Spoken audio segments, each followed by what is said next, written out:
Hey, welcome back to Deep Fried Honey. Today we're gonna make this double crusted no-bake cheesecake, which is delicious, especially if you love the crust like I do, but even if you don't, it's really good.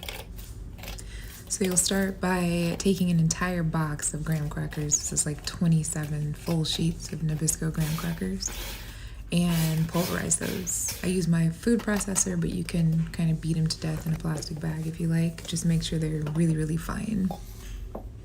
After you have them completely crushed, go ahead and add them to a bowl along with a half a cup of brown sugar, light brown sugar, and 2 sticks of melted butter. I had realized here that I hadn't yet taken my cream cheese out of its wrapper, and it needs to be room temp, which is going to happen much faster if you take it out of the foil stuff that it's in. So I took a break to do that. But combine all of your crust ingredients until all of the crumbs are evenly coated in the butter. Half a cup of sugar on the cream cheese. I don't know why I added it right then, but I did. And then just make your bottom crust. Take half of the crust mixture and press it into the bottom of a 9-inch springform pan. Seal it in there, pack it in there really well. If you don't pack it, it's just going to crumble when you try to cut it later. In the meantime, take 2 cups of heavy whipping cream and get to beating it, or whipping it, I should say.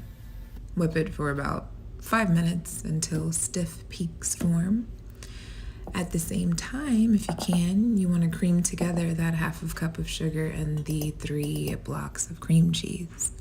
After that's evenly combined, go ahead and add in a teaspoon, well, actually more than a teaspoon. The recipe will be linked in the caption, but you'll put in some lemon juice, vanilla, and some powdered sugar, and beat that into your cream cheese mixture. Get it all nice and smooth and evenly combined.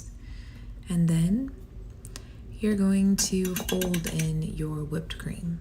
Now, I had forgotten to whip in a bit of powdered sugar into my whipped cream like I normally would, powdered sugar or cornstarch, to kind of stabilize it a bit. But it actually did not make a difference, so I'm gonna put a note on the recipe that it's optional. But fold your stuff into your stuff. Fold your whipped cream into your cream cheese mixture. Now dump it all onto that bottom crust. It might seem like you have too much, like it's not gonna fit, but it is, most likely, probably. Pack it in there while you smooth it out. You don't want there to be like air pockets and bubbles and stuff, so make sure you're really kind of pressing down as you smooth it out. Then, after it's nice and smooth on top and even, spoon some of your remaining crust mixture over the top. Then you're gonna smooth it out with the back of that spoon. You kind of want to be gentle. You're kind of want to try to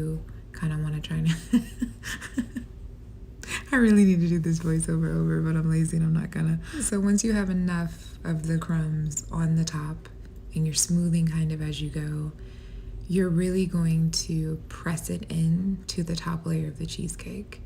Like, you don't want to flatten it or anything, but you really do want to use a decent amount of pressure. So I found that after I have it up there and it's kind of stuck together very well, I'll take a round of parchment paper and use that to smooth it down and really press it. Obviously you don't want to use your hands. I mean, you can, I guess, but I prefer not to. After you have the top crust really, packed as tightly as you possibly can, seal it up with saran wrap and refrigerate it overnight. And then after about 8 or 12 hours, you'll have this. Top layer is still kind of crumbly. I am very heavy-handed, as gentle as I'm trying to be, but here we go. And there you have it, a double-crusted no-bake cheesecake. Thanks for watching. I hope you enjoyed it. Have a good day. Bye.